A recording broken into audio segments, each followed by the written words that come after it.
what's going on YouTube? Donnie coming to you from Manifold, Japan today. Over the years I've been through a lot of car parts and tested them out and been recommended by other buddies to try certain parts out. Some parts worked, some parts didn't. I'd like to also point out that I'm not sponsored by CX Racing, I'm not a partner with CX Racing, I'm not against partnering with CX Racing, so if you guys are out there and you want to have your parts represented in Japan, definitely go ahead and message me, hit me up, whatever. But this is like a non-biased review of the Manifold. Nobody's paying me to do anything and whatever, so just put that out there before we start. And okay, right here today we have the CX Racing.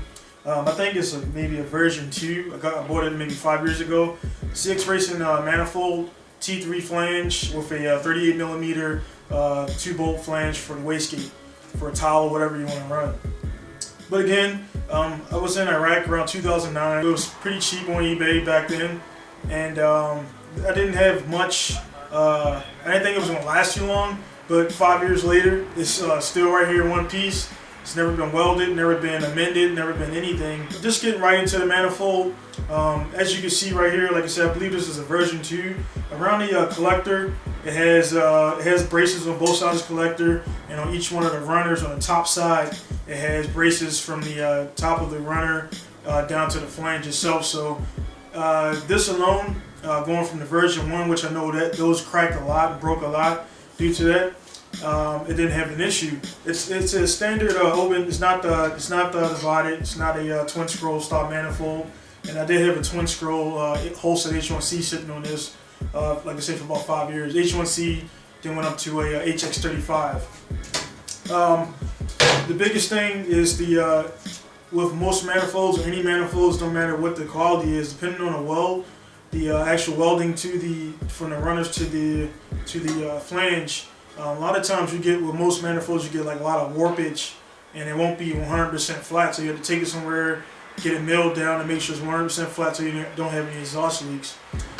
Didn't have any issues with this at all. Outside of the RB25, you guys know RB engines, more so the 25 and the 20, that the studs on the exhaust manifold, on the head, the studs pretty much snap off, and I had a few of those snap off, and that created my exhaust leaks, not the manifold itself. So again, you guys have seen me drifting since 2010 with this manifold all over Japan, and D1 divisional events, MSC, what else, N2H, No Name Heroes, multiple drift events down at Ibisu circuit for G1 GP and Matsuri, and also the car was, I daily drove this manifold for 2 years while drifting.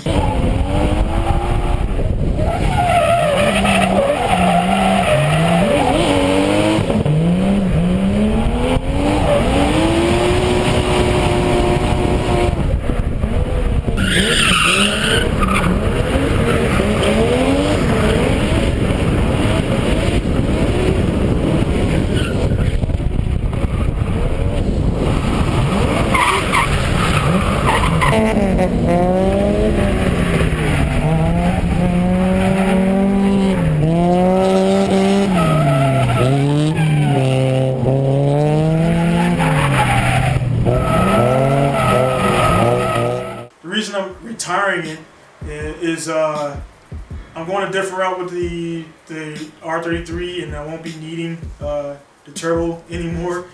I won't need in this manifold anymore, so it served its purpose again. Like I said, take a closer look at everything, and everything is pretty good. The only cons I had with the manifold pretty much was the way the collector is welded on. If you can see here the angle, how the angle of the collector is kind of going like this way. So from this angle right here, when you put the turbo on, the turbo actually was hitting the exhaust housing, was hitting the valve cover right here. So back in the day, I didn't really care. I did what I had to do to get it on the road. And once I seen how close it was like the point of no return. So I had to go to work on Monday. Was doing the swap on a Sunday, and needed to be done. So what I did was I actually grinded down the valve cover, like took a good amount of material out of it, and also slightly grinded down the exhaust housing, and it made it fit. But what had happened when I put that on there, it also blocked in the bolts to say if I want to pull up the covers to change cams or do whatever.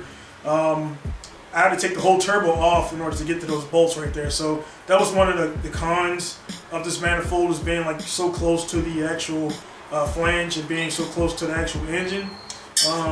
As far as the bolting points, all the studs on the top are cool to get to.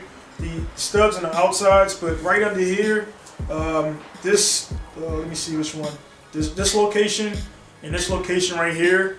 When you're actually putting the manifold onto the engine, you have to, before you put it all the way on, you have to first put on your washer and put on your bolt first, because if you put it on, the stud, pretty much the exhaust stud will come through like so, and it would kind of hit right here on the bottom of on the piping for the manifold, and then right there also. So and it takes a long time to reach under there with an open end wrench, which I hate using, and tighten those bolts up. So that was the only two cons for this manifold right here, was just like to say the two bottom bolt holes right here in the middle, and the closeness, or I don't say the closeness, but the angle of the collector, which many say they were saying it was this flip, but even if you cut this off and reflip it, it's still going to be the same angle because the piping is going that way. So I don't know which version that was that had the flip issue, but I guess if you cut it off, rotate the collector, it would actually give you the right angle you need to kind of get it away from the engine for a rather large size turbo. So I mean, that's pretty much, it's not much I can say about it. Again, like I say, the manifold survived 5 years of straight abuse. I was not easy on this manifold. I had it wrapped with exhaust wrap. You can see it kind of discolored. I don't know if the exhaust wrap and that had anything to do with the longevity of it, but again, this manifold had no cracks on it, nothing like that.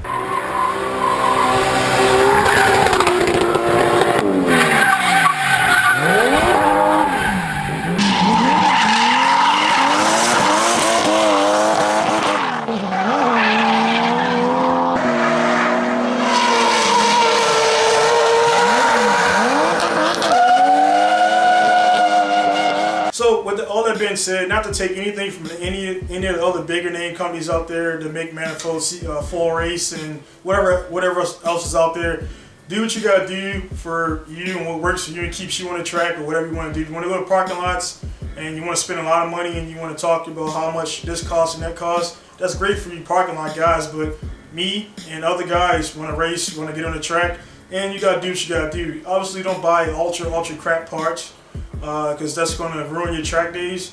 But don't be afraid, to try other things that are coming up, because HKS, Gretty, all the big name companies were once no names. And then, I'm not saying CX Racing is a no name, because I have a few guys over there representing them in Formula Drift and doing pretty well and reliable with their parts. So everybody starts with somewhere. Before, like you guys know, Megan Racing was only on eBay, and now you see Megan's over here in Japan in Drift to Goku magazines advertising parts. So everybody starts with somewhere. So don't be afraid to be that R&D guy. Be smart with your money, but at the same time, do your own homework, do your own analysis, and do your own tests, and take advice from the guys that you really trust. Like going on forums and Booger Boy 25 saying this sucks. A lot of guys, even if they got quality parts, a lot of people out there are straight up hacks.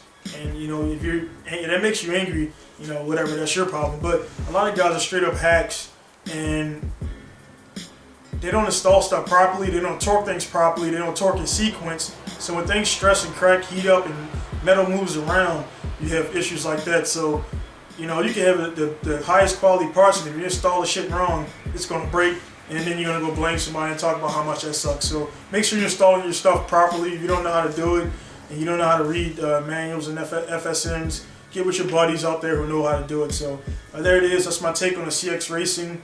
I believe this is a version 2 T3 manifold with the 38mm 2-bolt flange on it.